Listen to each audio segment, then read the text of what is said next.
वहाँ जो समीकरण है जिसमें राजपूत और भूमिहारों का समीकरण जो है, उसमें भूमिहारों के समीकरण को देखते हुए क्या आकाश सिंह को उनके पिता अखिलेश सिंह ने मैदान में उतारा है। विधानसभा वाइज अगर हम देखते हैं तो यहाँ एक बड़ा ग्राफ जो है एक तरफ पलड़ा झुकता हुआ दिखाई दे रहा है इंडिया गठबंधन। एक परसेप्शन चलाया जा रहा है कि बूथ लूटने के लिए ये लोग आए थे, जिसमें ये विवाद हुआ, झगड़ा हुआ, झमेला हुआ, यानी कि एक बार फिर से बूथ लूटने की कोशिश की जाए। अगर लालू प्रसाद के पक्ष में या इंडिया गठबंधन के पक्ष में ब्राह्मण चले जाते हैं तो 2.5 लाख वोटर ये भी है। पनोरमा ग्रुप, जो सोचता है वो करता है, आपके अपने सपनों का आशियाना।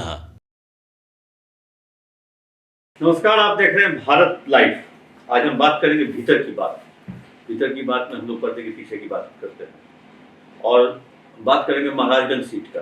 महाराजगंज सीट में बात करेंगे लालू के तिकरम ने बिगाड़ा महाराजगंज का गणित। B2 फॉर्मूला फेल हुआ तो फंस जाएगी बीजेपी, भाजपा। बाबा से समझेंगे कि आखिर B2 फॉर्मूला है क्या लालू का तिकरम है, किस तरह से लालू ने कैसा गणित लगाया, किस तरह का जाल बिछाया, बीजेपी महाराजगंज में फंसती हुई दिख रही है। और B2 फॉर्मूला क्या है, लालू ने इसी के आधार पर अपना काम स्टार्ट किया। B2 फॉर्मूला चंदन जी, आज हम लोग फॉर्मेट चेंज कर देते हैं। जितनी जानकारी आपके पास है मैं आपसे प्रश्न करूंगा और आज आप जवाब दीजिएगा कि आखिर ये फॉर्मूला है क्या, कौन सा तिकड़म भिड़ा, और महाराजगंज पर ही चर्चा हम क्यों कर रहे हैं, बाकी की हम लोग 7 सीटों पर चर्चा क्यों नहीं कर रहे हैं। महाराजगंज में ऐसा क्या है जिसकी चर्चा करना बहुत जरूरी है। ये सारी बातें कहीं ना कहीं एक तरफ इशारा जरूर कर रही हैं कि जो छठे चरण में 8 सीटों का चुनाव होना है उसमें महाराजगंज हॉट सीट क्यों है। क्या आकाश के वहां से उतरने से, या फिर तीसरी बार हैट्रिक लगाने के लिए वहां जो सिग्रीवाल उतरे हैं उसके लिए है। यहाँ पर विशेष क्या है, क्या कांग्रेस ने उम्मीदवारी दे करके जो चर्चा चल रही है कि अखिलेश सिंह ने अध्यक्ष रहने का नाजायज फायदा उठाया है, उसका चर्चा है, या फिर यहाँ के समीकरण का। तो इस पूरे समीकरण को आपसे समझेंगे उससे पहले हम थोड़ा सा लेआउट दे देते हैं कि महाराजगंज को लेकर के एक शख्स बहुत मजबूती के साथ यहाँ चुनाव लड़ने और यहाँ का समीकरण गढ़ने की कोशिश कर रहे थे। सस्ता नारायण ने महाराजगंज को लेकर के बहुत सारे सपने पाल रखे थे। उन्होंने चुनाव में जब घोषणा की चुनाव की तो उन्होंने कहा था कि अगर महाराजगंज में सिग्रीवाल फिर से उतरे, भारतीय जनता पार्टी ने उन्हें मौका दिया, तो ऐसी स्थिति में वहाँ वो विद्रोह करेंगे और उनके खिलाफ लड़ेंगे, क्योंकि वहाँ के जनता में बहुत ज्यादा उनके प्रति आक्रोश है। तो क्या सच्चिदानंद राय अपने उस बयान पर आज भी कायम है? सवाल 1। सवाल 2, वहाँ जो समीकरण है जिसमें राजपूत और भूमिहारों का समीकरण जो है, उसमें भूमिहारों के समीकरण को देखते हुए क्या आकाश सिंह को उनके पिता अखिलेश सिंह ने मैदान में उतारा है। पहली बार जब उनकी उम्मीदवारी घोषणा हुई थी तो मुझे याद आता, मैं इसलिए आपसे कहा कि इस पर आपसे विशेष सवाल करूंगा। सबसे पहला इंटरव्यू आपने लिया था पिता और पुत्र दोनों का। इसके बाद हमारी टीम कई बार गई और अंतिम चुनाव प्रचार के दिन भी आप लोग गए। उस दिन भी आप जाकर के वहाँ ग्राउंड जीरो पर से आप लोगों ने रिपोर्टिंग किया है और लोगों से सुना भी है, लोगों से पूछा भी है कि आखिर यहाँ समीकरण क्या है। अब हम इस मेन फॉर्मूले पर आते हैं कि क्या यहाँ जो अखिलेश सिंह और लालू प्रसाद ने समीकरण गढ़ा है, तिकड़म भिड़ाया है, वो तिकड़म कारगर होता हुआ नजर आ रहा है। हमको लग रहा है बाबा तिकड़म काम कर रहा है। आरजेडी ने 2 लोकसभा क्षेत्र में इस तरह का तिकड़म किया है। आरजेडी का था मुस्लिम, यादव, मल्लाह, कुशवाहा, उस पर इन्होंने चढ़ा दिया है भूमिहार। ये वैशाली में भी है और महाराजगंज में। लालू की ये सोच है जो अगर हम मुस्लिम यादव के साथ जो 4 लाख लगभग भूमिहार हैं महाराजगंज, दोनों जगह कॉमन फैक्टर है राजपूत, तो अगर ये चढ़ा देते हैं भूमिहार को तो हो सकता है जो कुछ फायदा इनको हो सकता है। तो इसी कारण से लालू का हम लोग तिकड़म ही कहेंगे, क्योंकि अभी तक तो 4 जातियों को साध के चल रहे थे। महाराजगंज में 5वां को साध लिया, क्योंकि भूमिहार कहा जाता है जो बीजेपी का कोर वोटर है। तो बीजेपी का कोर वोटर अगर बीजेपी से अलग होता है तो एक तरह से कहे जो ये बीजेपी के लिए घाटे का है, बीजेपी की सीट फंस सकती है।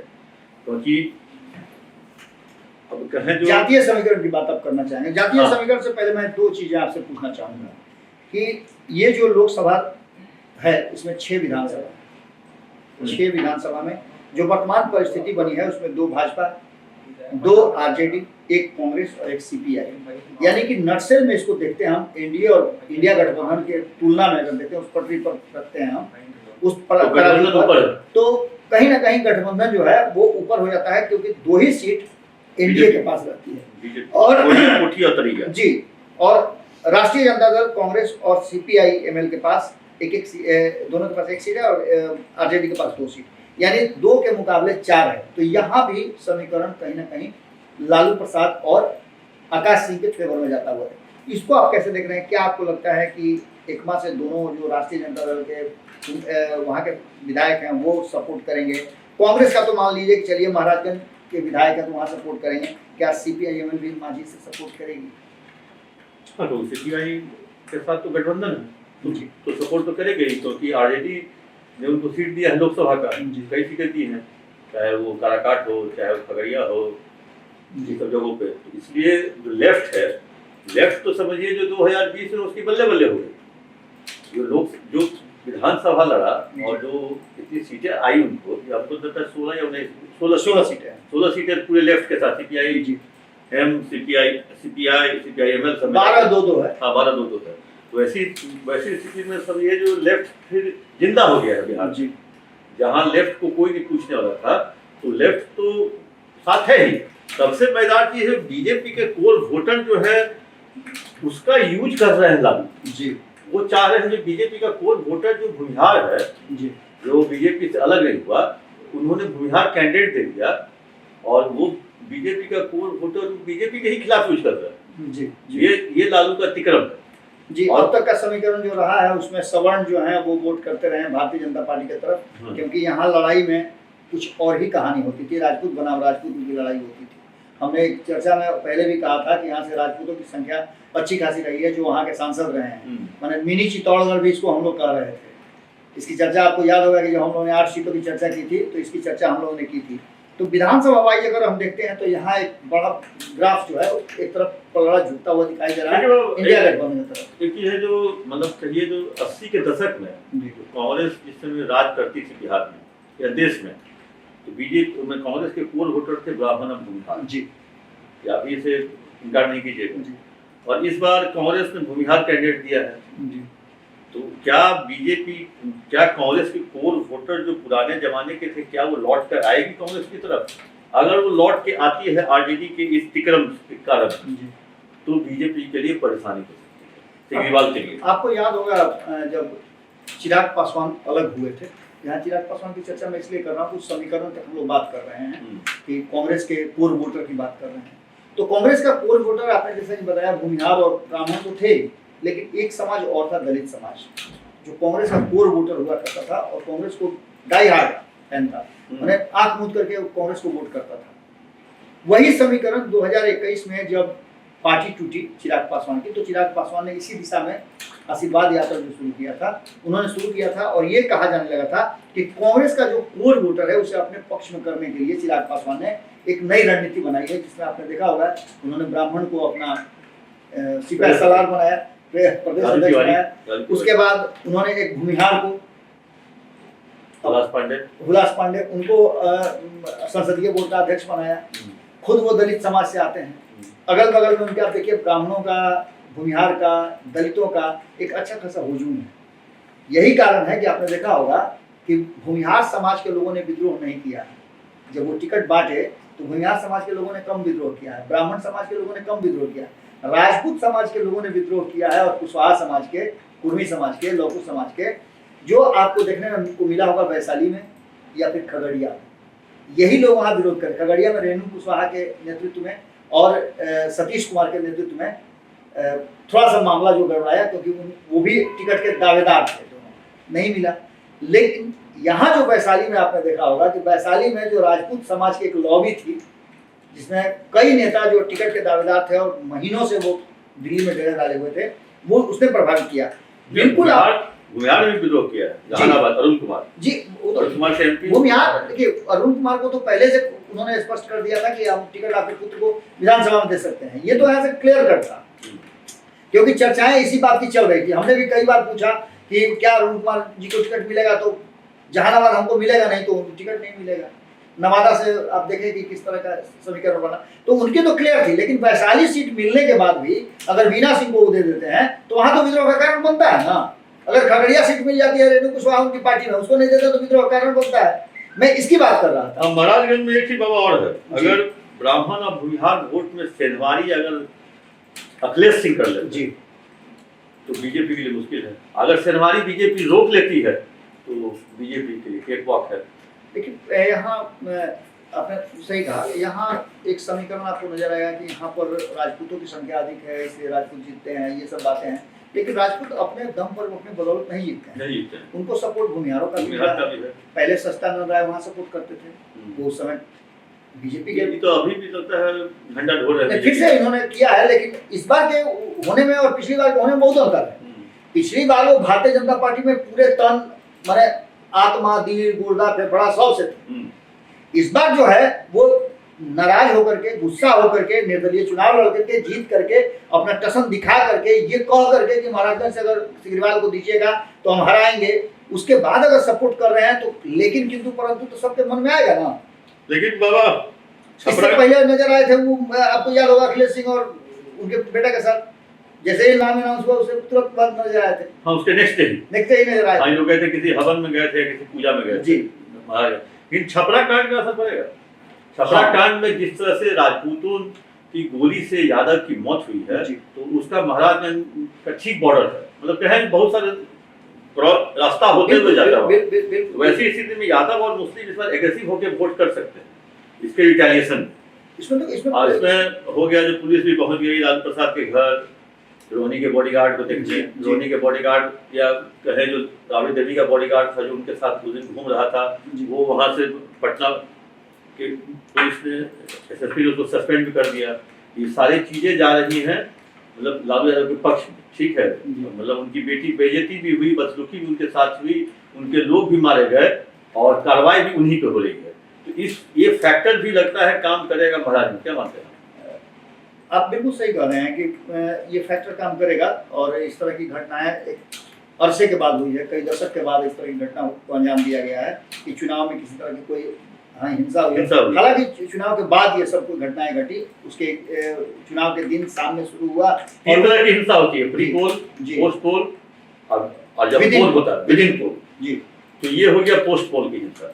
जी, तो इसमें एक पक्ष तो आपने जो कहा वो है, और दूसरा पक्ष ये है कि एक परसेप्शन चलाया जा रहा है कि बूथ लूटने के लिए ये लोग आए थे, जिसमें ये विवाद हुआ, झगड़ा हुआ, झमेला हुआ, यानी कि एक बार फिर से बूथ लूटने की कोशिश की जा रही है। बाबा ऐसी बताइए, वर्दी में कोई आदमी जाके बूथ लूटेगा, पुलिस की वर्दी में, और महिला रोहिणी आचार्य क्या बूथ लूटेगी? और 65 साल का आदमी भोला यादव बूथ लूटेगा? ठीक है, ये पॉलिटिकल स्टेटमेंट है। अब वो जो सिपाही घूम रहा है वर्दी में, कैमरा चल रहा है, आज के डेट में बिहार में 13 करोड़ रिपोर्टर है, जितना मोबाइल फोन उतना रिपोर्टर, राह चलते लोग बनाते रहता है वीडियो, ब्लॉग बनाते रहता है, वीडियो बना लेता है, या हंगामा होता है वो वीडियो बना लेता है। तो वैसी स्थिति में अब वो जमाना, ठीक है, आपने आरोप लगाया है, ठीक है, ये चीज माना जा सकता है जो राबड़ी देवी का बॉडीगार्ड लेकर रोहिणी क्यों घूमी, ये एक हम संवैधानिक कारण की बात बता रहे थे, जो संवैधानिक रूप से उचित अनुचित है, मैं उसकी बात कर रहा था कि उस पर आरोप लगा है कि आप इतने लोगों को लेकर के गए थे तो इसका मतलब बूथ लूटने गए। अब बूथ लूटने की जो प्रक्रिया है, लालू प्रसाद बूथ पे तो जाते नहीं थे, लेकिन आपको याद होगा कि जिम निकलता था। क्या होता था आपको भी अच्छी तरह से मालूम है, आप पुराने पत्रकार रहे हैं, आपने भी 2015 से पहले, 2005 से पहले, 2010 से पहले देखा होगा, आपने भी 2000 हमारे घर के बगल में बूथ लूटते हमने अपनी आंखों से देखा। तो उस समय लालू प्रसाद जाते नहीं थे, वहां उनका चेहरा और नाम काफी था, उनके लोग भी लूटते थे। तो ये जो परसेप्शन फैलाया जा रहा है, इसको निराधार नहीं कहा जा सकता जब तक इसका रिपोर्ट नहीं आ जाए। एक गलती तो हुई है कि किसी भी तरह की हिंसा होती है तो सरासर गलत है, इस तरह की बातें नहीं होनी चाहिए, किसी भी समाज को इस तरह का अधिकार नहीं है, बढ़ावा नहीं देना चाहिए। लेकिन ये जो मामला है, ये मामला दो तरफा हो रहा है। एक तरफ एग्रेसिव राजपूत हुए हैं कि हमारे समाज को दबाने की कोशिश एक बार की जा रही है, दूसरी तरफ उनकी संख्या ज्यादा है। संख्या इसलिए ज्यादा है कि वो सांसद ज्यादा है, संख्या इसलिए ज्यादा है कि उनको टिकट भी इस बार ज्यादा मिला है, पिछली बार भी ज्यादा मिला था। ये सारी बातें घुमा फिरा करके यहाँ आती हैं और इस पूरे तिकड़म में जो चीजें नजर आ रही हैं वो साफ साफ बता रहा है कि जीत का जो समीकरण था उसको अगर आप दो खाने में रख के देखें, जिसकी हम चर्चा कर रहे थे, समीकरण की बात कर रहे थे, तो भूमिहार, यादव, कोयरी, कुर्मी और मुसलमान, इसमें आप मलाहों को भी जोड़ दीजिए तो ये 9 लाख के आसपास होते हैं। ये इस समीकरण में अगर लालू प्रसाद सफल होते हैं तब भूमिहार का 100% वोट आ जाए, यादव का 100% वोट आ जाए, मुस्लिम का 100% वोट आ जाए, कोयरी कुर्मी का 100% वोट आ जाए और मल्लाहों का जो वोट है वो आ जाए, तो निश्चित रूप से लालू प्रसाद उस तिकड़म में कामयाब हो जाते हैं और आकाश सिंह की वहां से जीत होगी। लेकिन जो दूसरा पक्ष है उसके अगर वोटों के आंकड़े को हम जोड़ना शुरू करें तो यहाँ राजपूत हैं। जिस बीटू की बात हम कर रहे हैं, ब्राह्मण और भूमिहार, तो ब्राह्मण अगर उधर चले जाते हैं, जो कि संभावना कम नजर आती है, किधर दूसरे पक्ष में जहां तिकड़म की बात हम कर रहे हैं कि अगर लालू प्रसाद के पक्ष में या इंडिया गठबंधन के पक्ष में ब्राह्मण चले जाते हैं तो 2.5 लाख वोटर ये भी है, देखिए ये तो वहां प्लस हो जाएगा। ये कांग्रेस के कोर वोटर के रूप में नहीं जाएंगे ब्राह्मण, ये केवल जाएंगे आकाश सिंह को जो भूमिहार वोट देंगे तो जात के नाम, तो उनकी जात के कैडेट खड़ा है जी। यहाँ कांग्रेस को लोग नहीं देंगे वोट। तो राजपूत की बात करें, ब्राह्मण की बात करें तो राजपूतों का 4.5 लाख वोट, ब्राह्मणों का 2.5 लाख वोट, ईबीसी का वोट जो है, जो हमेशा से डरा हुआ रहा है, वो वोट करता है तो 1.5 लाख उसके वोट हैं और गैर यादव का वोट लगभग 3 लाख के आसपास है। तो ये सारे वोट मिला करके लगभग 11 लाख के आसपास वोटिंग होते हैं। तो यानी 9 लाख और 11 लाख में 2 लाख का अंतर है। अब इसमें अंतर कौन पैदा करेगा आप अच्छी तरह समझ सकते हैं। ये अगर बीटू ब्राह्मणों को अगर उधर शिफ्ट कर लिया जाए तो सीधे सीधे वो अंतर पट जाता है, यानी कि 9 लाख इधर 9 लाख इधर, 2.5 लाख जो वोटर हैं वो उधर शिफ्ट कर जाते हैं। उसमें से वोटिंग प्रतिशत मान देंगे हम लोग 50 से 55% मान के चल रहे हैं, 60 भी मान के चल रहे हैं। तो ऐसी स्थिति में अगर ये बीटू को साध लिया गया तो कहीं ना कहीं मामला गड़बड़ा सकता है और ऐसी स्थिति में लालू का जो फॉर्मूला है, तिकड़म है, वो महाराजगंज में गणित गड़बड़ा सकता है। और इस गणित में अगर बीटू फॉर्मूला फेल हुआ जिसको लेकर के तो आकाश सिंह भी फेल हो जाएगा, बिल्कुल, तो आकाश सिंह भी फेल हो जाएगा। अगर बीटू सेट हो गया तो मामला तो आकाश भी सेट हो गया, उनके पक्ष में चला गया।